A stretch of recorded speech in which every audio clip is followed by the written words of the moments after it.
ஸ்ரீ காஞ்சி நகராளும் காமாட்சியே, அந்த ஸ்ரீ சக்கர பீடத்து சிவதேவியே, மாங்காட்டில் குடிகொண்ட காமாட்சியே, ஒரு மாவடியில் தவம் நின்ற மகராசியே,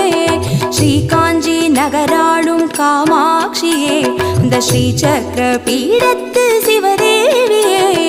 சிவனாரின் கண்மூடி விளையாடினாய், மாங்காட்டு மண்ணீரு குடியேறினாய், சுயம்பாகி ஸ்ரீ காஞ்சி இடம் தோன்றினாய், பார்ப்போற்ற பல கோடி வரமாகினாய், மாங்காட்டில் குடிகொண்ட காமாட்சியே, ஒரு மாவடியில் தவம் நின்ற மகராசி